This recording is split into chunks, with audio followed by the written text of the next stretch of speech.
La espectrometría de masas es una técnica analítica que nos permite analizar algunas sustancias de acuerdo a su relación masa-carga. Las diferentes partes del equipo son un sistema de inyección, una fuente de iones, el analizador de masa y un detector. Bueno, la mayoría de los fundamentos físicos están basados en los descubrimientos de Joseph John Thomson. Él descubrió los electrones a través de sus experimentos con los rayos catódicos.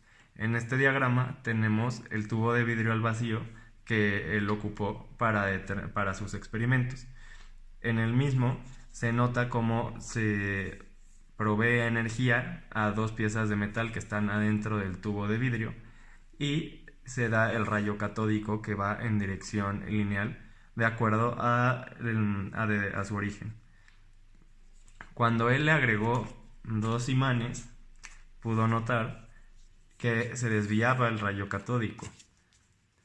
Como el rayo catódico iba hacia arriba en dirección al polo positivo, concluyó que el rayo catódico tenía una carga negativa.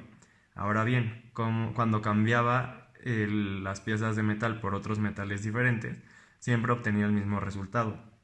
Con esto él también pudo concluir que los diferentes átomos que había también tenían electrones y que estos iban pasando. Entonces concluyó que todos los átomos tenían pequeñas cargas negativas llamadas electrones y que tenían un tamaño muchísimo menor que el del hidrógeno. Los isótopos son átomos que tienen el mismo número atómico pero diferente número másico debido a que tienen una cantidad distinta de neutrones. Una forma de caracterizarlos es mediante la espectrometría de masas. La mayoría de los compuestos orgánicos estables tienen un número par total de electrones. Cuando un solo electrón es removido para formar un ion, el número total de electrones se vuelve un número impar, dando origen a un catión radical. Las moléculas ionizadas creadas para realizar la espectrometría de masas siempre son cationes radicales, pero los fragmentos de estas mismas moléculas pueden ser cationes con un número par de electrones o cationes radicales con un número impar de electrones. Esto depende de qué enlaces se rompan durante la ionización. Los compuestos más estables, en otras palabras que no se fragmentan fácilmente, son los que contienen anillos aromáticos, cicloalcanos u otras formas de sistemas conjugados. Los alcanos con muchas ramificaciones, los alcoholes y los éteres son los compuestos que se fragmentan con mayor facilidad.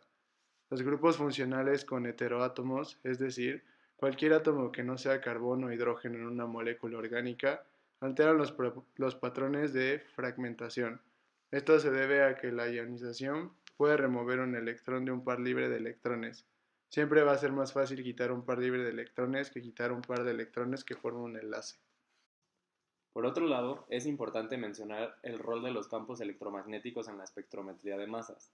La intensidad de esa fuerza magnética depende de la carga eléctrica, de la velocidad con la que se mueva la partícula, de la intensidad del campo magnético y de la orientación relativa que tenga este último. De esta forma, se puede establecer la relación masa-carga. De manera general, se puede decir que los iones más pesados están más pegados a la zona cercana al campo electromagnético, mientras que los más ligeros están más alejados. Las muestras que son introducidas en el sistema de inyección pueden ser introducidas directamente a la fuente de iones del espectrómetro en una sonda o en el caso de mezclas para un sistema intermediario.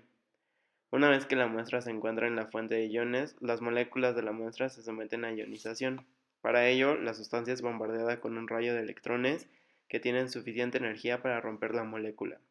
Los fragmentos positivos que se producen, que normalmente son cationes y cationes radicales, se aceleran en vacío a través de un campo electromagnético y son distribuidos en base a su relación carga-masa. Dado que la mayor parte de los iones producidos en el espectrómetro de masas conllevan una carga positiva, el valor de la relación mz es equivalente al peso molecular del fragmento. La trayectoria de las moléculas cargadas es desviada por un campo magnético aplicado. Los iones que tienen menor masa serán desviados más fácilmente. Los iones que se forman representan los cationes y cationes radicales más estables que la molécula puede formar. El pico de mayor peso en el espectro representa generalmente la molécula padre menos un electrón y se le llama ion molecular.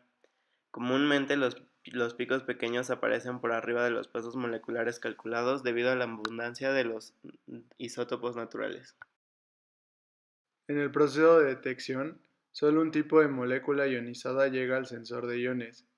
Este catión choca con un sensor de metal, lo cual causa que un electrón del material metálico pase al compuesto cargado positivamente, causando su neutralización. La pérdida de electrones en las paredes del detector genera una corriente eléctrica que pasa por un cable que va al amplificador.